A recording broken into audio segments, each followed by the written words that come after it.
You're in Soviet Russia. Literally grabbed you and made you enter the screen. Whatever. What did you want to show me? Before I show you anything, I need to understand how much you know. Do you know what the internet is? Okay, so you know nothing. Let's start from the beginning. The internet is a network of connections that allows computers all over the world to be connected. This allows people to share information, talk to others, and search for information. So thanks to the internet, I can search pictures of naked moles and send them to my friends? Yes, that's correct. Though it is not just the internet that does the work, there are a lot of factors that make the computer work and answer to your commands. For starters, there's the World Wide Web, or WWW. What is that? The World Wide Web is the system of connected documents on the internet, usually with pictures, video, and sound, that can be searched for information about a particular subject. The WWW has different resources that work differently. Some of them are DNS servers. DNS server or domain name system server is a machine that analyzes what web browser you want to go to in order to find the right IP address for those sites. After that, those web browsers use the IP address to respond to the command you have given it and let you access the information found on the website. IP addresses. An IP address or Internet Protocol address is a special code given to every single device that is connected to the Internet in order to communicate. There are 4 different types of IP addresses. Some of them are public, private, static, and dynamic IP addresses. IP addresses allow machines of different networks talk to each other. That's too much information to remember. Please stop. Shut up, I am not finished yet. Web servers. A web server is a dedicated computer responsible for running websites sitting out on those computers somewhere on the internet. They are specialized programs that circulate web pages as summoned by the user. The primary objective of any web server is to collect, process, and provide web pages to the users. The next part to learn are URLs. I know that one. A URL or Uniform Resource Locator is something used to identify each web page, and every single one of them is different. It also tells a web browser how and when to receive a piece of data or information according to what the user wants. Each URL code is divided into 3 sections: the protocol, the domain, and the path. Indeed, every time we search something on our preferred search engine, we use a URL. This is because even the most common search has a special code with a protocol, a domain, and a path. Imagine searching something in Google.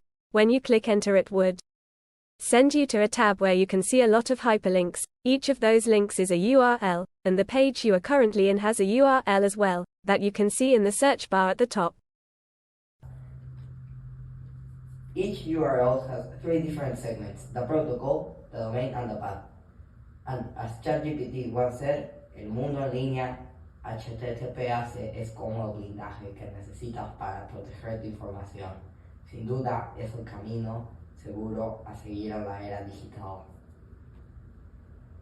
How do you know what a URL is but you don't know what the internet is? Whatever. The next part to learn are web browsers. A web browser is a software program that allows a user to locate, access, and display web pages. So, Chrome, Google Chrome, Mozilla Firefox, Apple Safari, Microsoft Edge? Exactly. A web browser's main function is to render HTML. Rendering HTML is the process of converting HTML code into a visual display.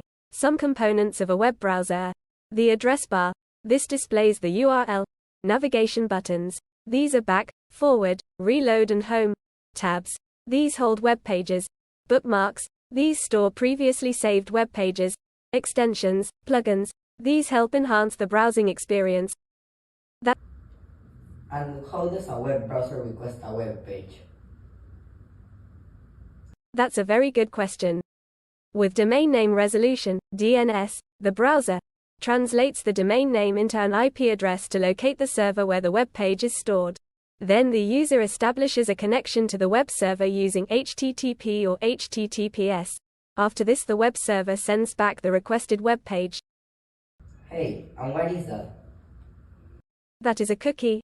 An HTTP cookie, web cookie, browser cookie, is a small piece of data that a server sends to a user's web browser. The browser may store the cookie and send it back to the same server with later requests. Their purpose is to avoid storing massive amounts of data in a web browser by instead sending information to a server which can send the information back to the browser when the page is opened. There are. And? For God's sake, if you interrupt me one more time, I swear I'll smack you in the head. There are different types of cookies. Some examples are persistent cookies. These cookies are stored in the hard drive of a computer to get a faster browsing experience and are remembered even after a user has closed the browser. They are frequently used to store login information and are given an expiration date by the web server. Session cookies. These are also known as non-persistent or temporary cookies, and as the name suggests, they are only stored in memory, never on the disk. Session cookies disappear once the web browser is closed. Well, there you have it. I hope you have learned everything you need to know about the internet and its uses. I will send you back now.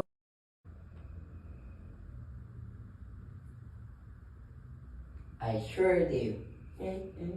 This is my Malibu Barbie doll that I got for Christmas this year. She comes with a hairbrush, a pocketbook, and 2 different dresses. Oh my God, who the hell cares?